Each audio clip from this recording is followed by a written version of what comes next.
Hello, welcome to Brand TV special on Nigeria at 61. I am Femi Johnson Ayodele. Today's conversation is taking place with a political icon, a professor of political economy, and one of the Nigeria's heroes who has contributed to the growth and development of the nation, a former presidential candidate, the president and the founder, Center for Value Leadership, Professor Pat Utomi. Glad to have you join us, Bob. Well, it's a great pleasure. I'm glad I can join you. Let's go memory lane. As Nigeria celebrates its 61st anniversary, can you recall where you were in 1960 and your memory of Nigeria's independence? Oh, very clearly. I mean, I once wrote about it or talked about it in a biography that was written by Utomi, and I think a reviewer said, how come he's able to remember exactly because there are photographs of it that existed for many years, and I wasn't an infant. I was in primary school. I was in primary one in Kano. I was dressed up by my father like a Fulani prince, and put on horseback like I was going for a Durbar, and photographs of that, saying we're taking. And I had it through, I think it was, we were lost during the Civil War. They may just be somewhere, some of my parents' stuff somewhere in Delta, who knows what we'll find if we look. But I remember that photograph for years, including the head gear. But the head gear looked more like somebody from Turkey or one of those red stuff. Yeah, anyway. But the photograph was taken on a bar road, in fact, in front of a house in 54, a bar road in Kano. These were days that, even as young as we were indoctrinated literally to see a great future, an extraordinary Nigeria, tarry light. First, during the course of my life, went back to Kano many, many times. I had many Kano icons that I developed a relationship with as I grew up. One of them, the now late Lamasan in Kano, Laji Maitama Suli, who was a minister in the 50s, the youngest ministers back in those days. And every time I went back to Kano, I went to visit him. He would tell stories about the prospects Nigeria held out at that time. And he would say to me, Pat, it was supposed to be Nigeria, Brazil, India, people didn't even talk about China. And these are going to be emerging powers. Pat, what happened to Nigeria? And I would say, well, I was saying, you know very well how much I've passionately expressed myself on that through the years. Still very sad. I had a very privileged background in terms of knowing Nigeria. I was born in Kaduna. I was baptized in Jos. And my father moved to Maiduguri. And so my early infant days were in Maiduguri. My father was moved to Kano. And I started school in Kano, and then he was moved to Guzo. And in Guzo, I spent all of my primary school years, the rest of my primary school years. Then, briefly in Onitsha, to start secondary school, at Christ the King's College. Then the Civil War started, and I moved to Ibadan. And my secondary education was primarily at Ayodele College in Ibadan. Then for university, I went right back east. I went to the University of Nigeria in Nsukka.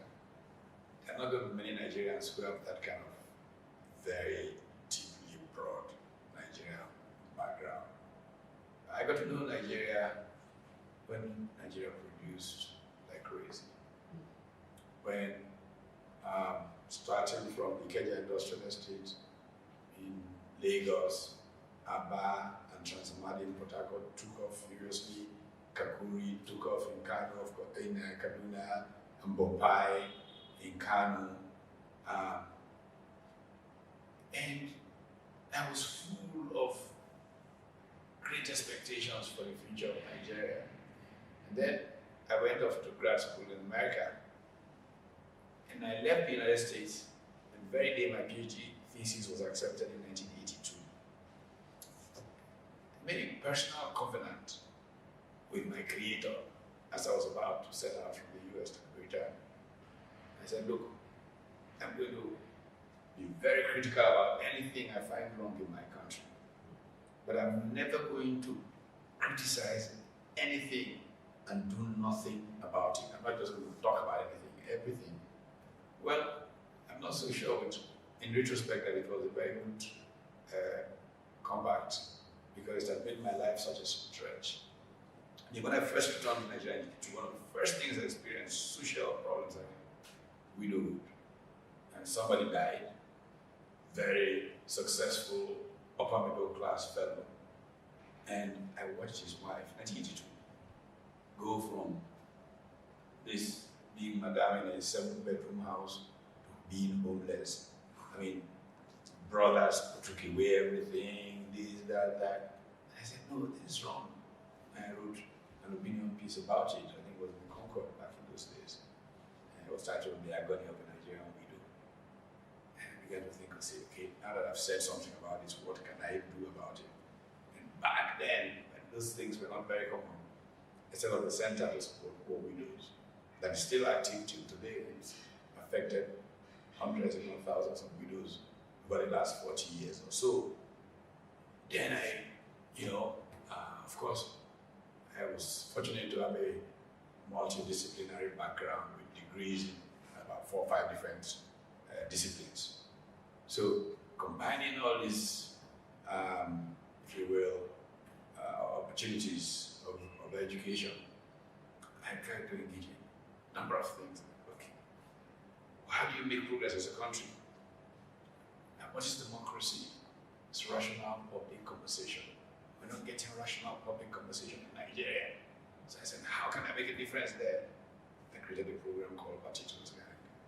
And for 21 years, I have funded, produced, and moderated this television series just to be able to ensure that we can have rational public conversation. And I said, look, citizenship is a problem in Nigeria.